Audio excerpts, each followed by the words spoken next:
Judges, please join me to welcome Senator Sim from the of PortHarcourt.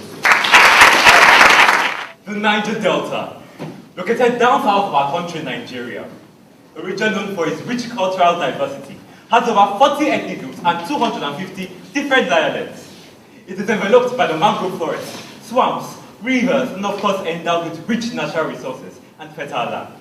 The pride and major source of livelihood of the people of the Niger Delta used to be fishing and farming until the discovery of crude oil.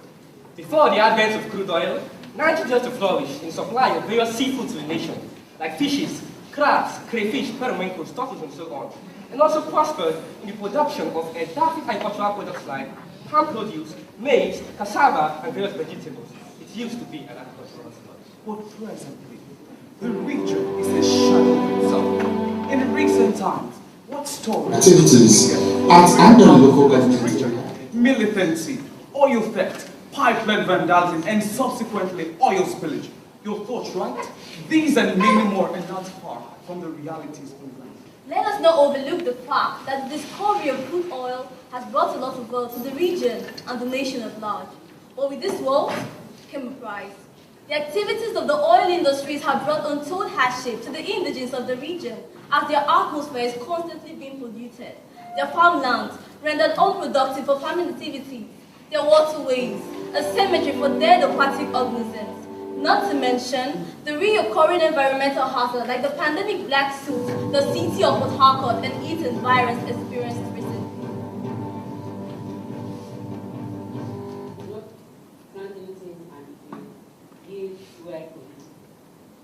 The oil has spoiled everything. Nothing goes well. Nothing works fine. Work and work and work and work. So farming has become a gambling business. These and many more got the attention of the enactors team from the University of PortHarcourt, and we sprang into action. We carried out a needs assessment in Ogoni community in River State, where we discovered that the over-reliance on the black gold has led most natives to abandon their old heritage for farming and fishing, which was shift to non-existent jobs.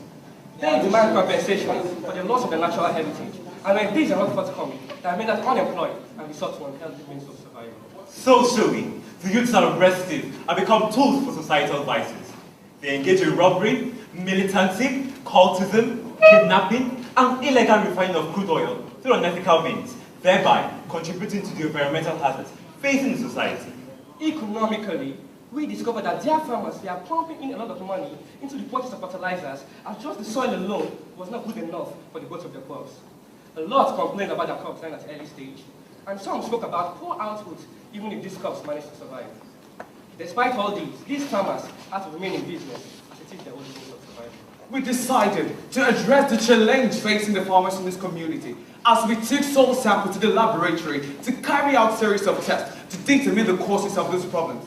Our tests were revealing as we discovered that the soil pH was of range 4.6 to 4.9, which was way too acidic for the growth of any seedling. We saw that the high acidic level of the soil was as a result of gaseous waste released from oil activities into the atmosphere and gets deposited into the soil through acid rain and leaching. However, it is important to note that in response to the plight of the people of the Niger Delta, the President of the Federal Republic of Nigeria, His Excellency, President Muhammadu Buhari, initiated the Ogoni cleanup exercise. But this exercise will take 20 to 25 years to be completed. So I ask, what happens during these 20 years? What is the fate of the people of the Niger Delta? Do they starve? All these could be seen as challenges, but we, the enactors team from the University of PortHarcourt, saw opportunities. Honorable judges, ladies and gentlemen, we present to you our first project. Project Zole! Zole is an Ogoni word for wealth has come, because we believe that for every challenge, there are unlimited opportunities. Zole is a complete NPK fertilizer composed of nitrogen, phosphorus, potassium, and all the minor nutrients like calcium and magnesium. You all may seem to wonder the difference between our fertilizer and what's obtainable in the marketplace. It's simple. Ours is 100% organic and is very cheap to produce. In partnership with the United Nations Regional Center for Expertise, the Institute of Agricultural Research and Development Center, and the Department of Crop and Soil Science in our university, we carried out some series of brainstorming sessions and intensive research to arrive at what waste materials will make up the NPK fertilizer needed for this crop. eggshells, granite shells, and chicken droppings. These are the 3 ingredients to securing a better feeding condition for the people of Niger Delta. Environmentally, this substances also constitute waste and nuisance to the society, especially eggshells, which stings and become breeding grounds for mosquitoes when left over time. The eggshells were important for treating the acidic soil, as it is made almost entirely of calcium carbonate crystals that displace the acidic covenants of the soil, such as nitric and sulfuric acid, aluminium, and hydrogen off the soil surface, and replaces it with calcium, magnesium, phosphorus, and also encourages microbial activity. The granite shells are needed for their heat retention and mulching ability, and the amount of nitrogen supplied to the soil while they decompose. The chicken droppings act as a source of nitrogen, potassium, and phosphorus to aid the growth of the crops. After much experiments, we came up with a ratio 2:4:4 of eggshells, granite shells, and chicken droppings respectively. And we saw that the soil containing this ratio were okay for plant growth. With these, we started production. We got our eggshells from bakeries like the recipients cakes and tea sellers within the community, widely known as Mishai. This tea sellers uses nothing less than 100 to 120 eggs per day and disperse them indiscriminately. So, we sensitized and we liaised with 20 of them to give us a continuous supply of this eggshell for the price of 100 naira per day. And collection was done at the end of the week, after which a sum of 700 naira was made. Each tea seller earned a total of 2,800 naira per month from the sale of this eggshell, in addition with the average income of 11,000 naira they gain monthly. So without a doubt, we've increased our income to up to 25%. The granite shells were gotten from major granite suppliers all the way from Kaduna for a fee of 7,000 naira, who would naturally litter or burn these shells on the road, contributing to the greenhouse gases. Local granite sellers at my own market in PortHarcourt are contracted to gather the shells to naturally litter or burn for a fee of 700 naira per week. Again, we will increase the monthly income while protecting our environment. We also noticed that in our school environment, these shells are littered in the classrooms whenever we're in session. This led us to work with 5 cleaners to gather these shells for a fee of 500 naira per week. An already decomposed chicken dropping was gotten directly from University Poultry Farm, weighing up to 25 kilograms per bag every week. In summary, we were able to gather 600 kilograms of eggshells, 500 kilograms of granite shells, and 100 kilograms of chicken droppings per month. Now, having acquired all the raw materials and necessary tools, we started processing our fertilizers, after which they are packaged into small bags of 20 kilograms, branded, and ready to be shipped off to the final consumer for as little as 2,000 naira per bag. Running this project for March has indeed been very rewarding, as in the space of 3 months we have sold almost 3,000 kilograms of organic fertilizer, which is 148 bags to local farmers, giving us a total revenue of 296,000 naira and a total profit of 65,000 naira. We have also started training 6 of these farmers on how to produce these organic fertilizers, thereby increasing the fertility of our land in Niger Delta. Through this project, we've improved the quality of life of Mr. Baridan, a laborer and one of the trained farmers who prior to this time barely made an average income of 5,000 naira, which he gets through the sale of his farm produce, as he uses the bulk of the money in the purchase of farm fertilizers, leaving him little and nothing at all to cater for his family of 6.